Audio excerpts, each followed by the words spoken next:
जमान ने जब बेताब होके ट्वीट उन्होंने की या नहीं की, जो भी हुआ, मगर शो कॉज नोटिस जो है वो फखर जमान को मिल गया। क्या उसकी अपडेट है, मैं क्या तो है? अभी भी आपको बता रहा हूँ कि साया वाले भाई असली आईडी से आओ, असली आईडी से ट्वीट करो, क्यों प्लेयरों को मरवाते हो?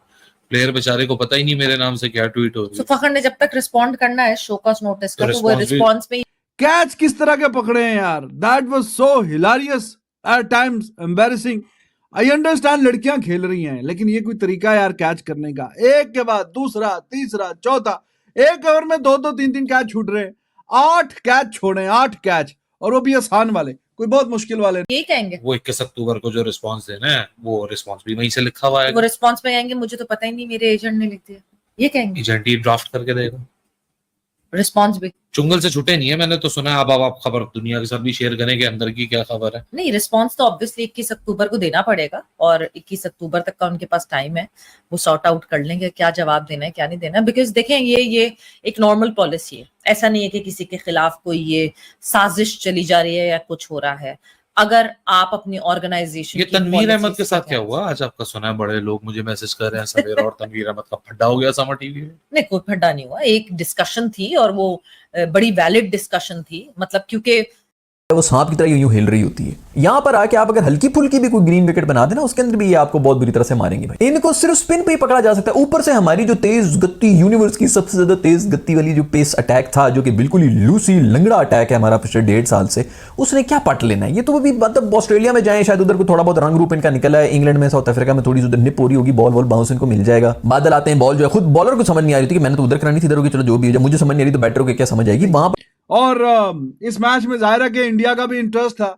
अगर ये जीत जाती तो 20 ओवर में, जब भी जीत जाती, 10 से तो इन्होंने क्या जीतना था, 20 ओवर में जीत जाती, 18 में, 19 में, वट एवर, तो इंडिया आगे क्वालिफाई करके चला जाता। लेकिन खैर ऐसा हुआ नहीं, और मेरे ख्याल में जो बेस्ट टीम थी फिर वो आगे चली गई है। और जिस तरीके से इन्होंने मैच जीता है, इंडिया से भी जीता है और पाकिस्तान से भी बहुत वन साइडेड मैच जीता है। श्रीलंका से थोड़ा सा क्लोज हुआ है, हारे ये गंदा है न्यूजीलैंड वाले ऑस्ट्रेलिया से, लेकिन एक ही गंदा मैच हारे हैं ना। तो फिर जो अच्छी डिजर्व करती थी वो आगे चली गई है। तो पाकिस्तान, इसीलिए बोलते हैं, पाकिस्तान को भी ऐसे ही बोलते हैं कि भाई साहब अपनी किस्मत जो है वो अपने, उसके धागे किसी और को मत दें, अपनी किस्मत के धागे अपने पास ही रखें। तो शायद कि जिस तरह इंडिया भी खेला इस पूरी वर्ल्ड कप में, वो भी डिजर्व नहीं करते थे।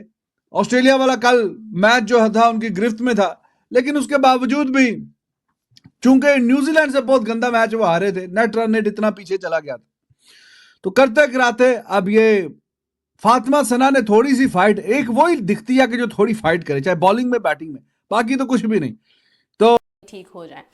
बात करते चले जनाब बाबर आजम की। रिजवान चूंकि अभी स्क्वाड का हिस्सा हैं, जबकि स्कोर रिजवान भी नहीं कर रहे हैं, लेकिन चलें कोई बात नहीं। बात करते हैं अपने टॉप 3 क्रिकेटर्स की, जिनमें शाहीन, नसीम शाह और बाबर आजम हैं।